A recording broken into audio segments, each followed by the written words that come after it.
This week on TGC News, I'm back from GunCon with a bunch of new guns.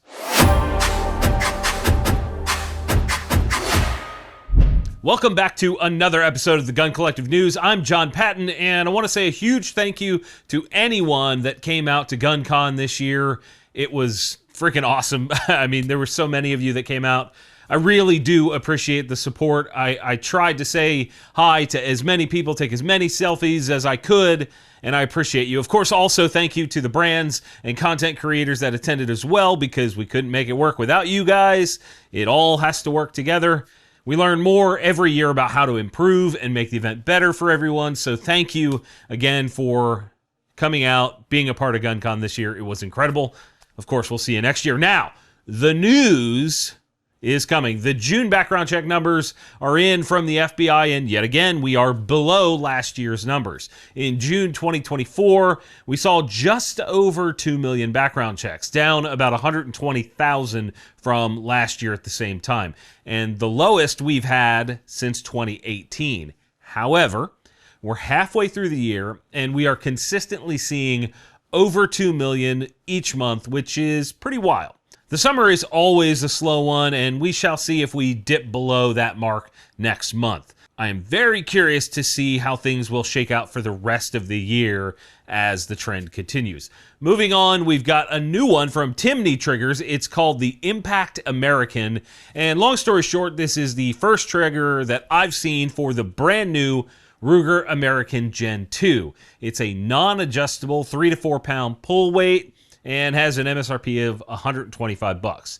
This is meant to be, the Impact line is their affordable upgrade version, and I'm curious if you guys will agree with that statement that this is affordable down in the comments. Is the trigger on that Ruger American even worth upgrading? Are they that bad?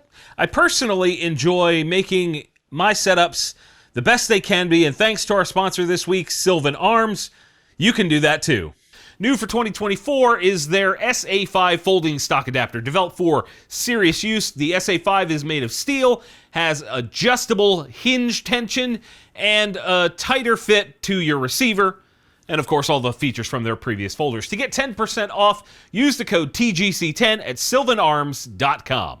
We have a couple lever gun updates for you guys. First, Marlin announced the 1894 Trapper in 44 Magnum. It has a 16-inch barrel that is also threaded 5/8 by 24, which is rad, and it holds 8 rounds of 44 Magnum, 9 of 44 Special in the tube. I don't know about you, but I think 44 Magnum is easily one of the most fun cartridges to shoot out of both a rifle and pistol setup, and this one's likely no different. MSRP is $1,500, which is not cheap, but it could be a rad setup, especially for hunting with a suppressor. East Coast guys, you should probably pay attention here because that would be pretty rad. Also in lever gun news, Smith & Wesson chambered their 1854 lever action in 45 Colt, also with a threaded barrel, this time with a 19¼ inch long barrel and holding 9 rounds in the tube. You can get it with either a silver finish with the polymer furniture for $1,280 or the black and walnut set up for $1,400 MSRP. Both of these fill a similar role in the lever gun market, the Marlin and the Smith. But I have to say, I would probably prefer that 44 mag, even though it's a little bit more expensive.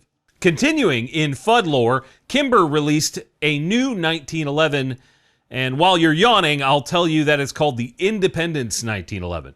It's chambered in 45 ACP, and this is a limited run of 1,776 units. It holds 8 rounds in the mag, has a 5-inch barrel with a comp slapped on the end. It's also Cerakoted with the stars and stripes. For the very special 248th anniversary of our Independence edition. MSRP here is a weird $1,618. Just make it $1,600. What the f***? If you buy this, I'm giving your friends permission to hit you with a wet loaf of bread. This is almost as dumb as the Trump 1911s that somehow still exist, and is clearly a cash grab attempt from Kimber. High Point recently announced the Yeet Cannon 380 or YC 380. This is a continuation of their double stack magazine lineup, and it comes with a 10-round mag. Come on, 10 rounds High Point. You can do better. Yeet better. It also has a threaded barrel and the rest of the High Point stuff that you expect. This is a two-tone version. They had this out at GunCon Media Range Day, and it's hilarious how easy it is to control. I mean, it's not a lightweight gun, so there's almost no felt recoil. Really fun to shoot. MSRP there is $215. Walther is back in the news this week with 2 new versions of the PDP Pro. That makes 24 versions of the polymer frame PDP now available, which means the new ones should be pretty easy to understand and totally get where they fall in the product line. Nope! It's called the PDP Pro E. It can be had in either a 4 or 4.5 inch barrel version, and it's meant to bridge the gap between the normal PDP and the PDP Pro, which doesn't actually exist. They come with a flat face trigger, aluminum magwell, extended 18 round mags, and it's optic ready. Cool. From what I can tell, this is just a PDP with a magwell, extended mags, and fancier trigger, which seems a lot like the Pro SD, but without the threaded barrel. And according to their website, there is no regular PDP Pro version. It's not even on there. Only the PDP Pro SD. And I'll be honest, it's getting a bit convoluted, Walther. Now, to be clear, the PDP match guns we reviewed recently were excellent. And this seems to me like it could be maybe the baby version of the polymer match gun. So it's also likely to be excellent. I haven't shot a bad PDP yet. But this lineup is getting to be a bit confusing. With an MSRP of $780, it's $320 less than that polymer match gun.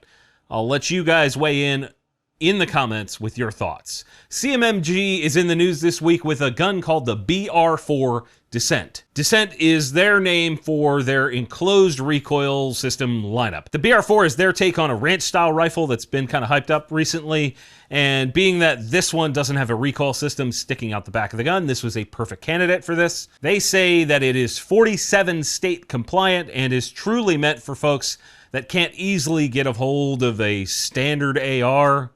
You can get it in a 16 or 14.3 pin and welded version, and they come with a partial ambi lower, a push button safety that's reversible, and it's got that fancy Magpul stock.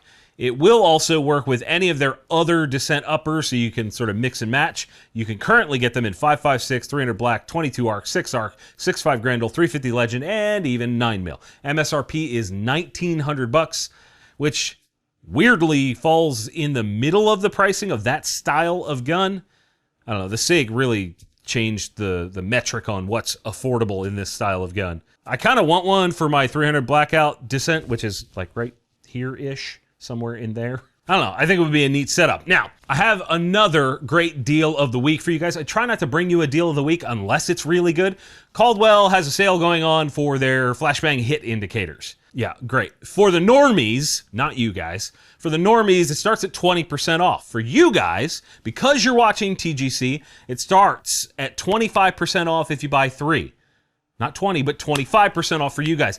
If you get 5 or more, you'll get 33% off. Now, if you use my link in the description, you'll also get 20% off of everything else they sell.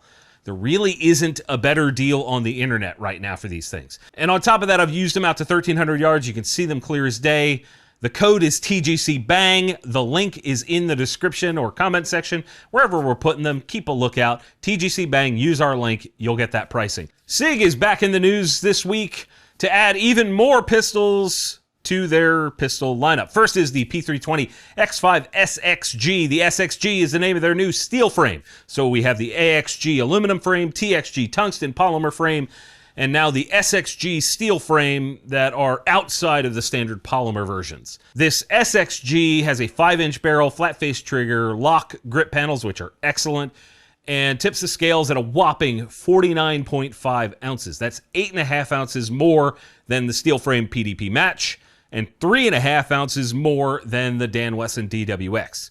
It's heavy. Therefore, recoil should be non-existent. MSRP doesn't exist on their website, so I don't know, make it up in the comments. Do whatever the hell you want, that's the MSRP. SIG also released the new AXG version of the 365, which is basically a macro with an aluminum frame. That's pretty cool. Then there's the 365 Fuse, which is basically the full-size competition version of a gun that started life as a micro-compact, and the world has come full circle, and it's fucking weird.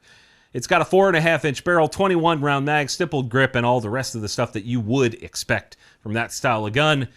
And then we have one that I think a lot of people have been sort of waiting for, the Sig P320 Flux Legion. This is Sig officially signing off on the Flux Defense Raider chassis for the 320 and sort of wrapping it into their Legion lineup of premium pistols.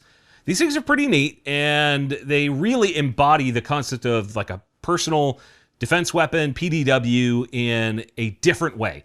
I remember meeting the guys from Flux years ago, like easily 8-9 years ago, and they were just a company trying to get off the ground with a Glock brace. And now they've hit the big leagues, so congrats to them. The Flux Legion has a 3.9-inch barrel with a comped slide. The slide's a little bit longer, and it comes with two 30-round mags. You can mount any optic, obviously that'll fit, on top of that little pick rail in the back, and the spare mag is held in the front of the chassis, has a little button so you can release it, do the swap. It's cool. It's a really neat setup. However, we can't go over this gun without mentioning that at the launch, Sig hired an anti-gunner to promote this product, and that makes me disappointed in Sig as a whole. If there was ever a sign that your company is out of touch with enthusiasts, it's hiring the guy that said 18-year-olds shouldn't have access to AR-15s. Among other things that he has said, it's anti-gun rhetoric, it's nonsense. Stop paying that dude money. The fact that the gun industry keeps giving that dude money is shocking. On a lighter note,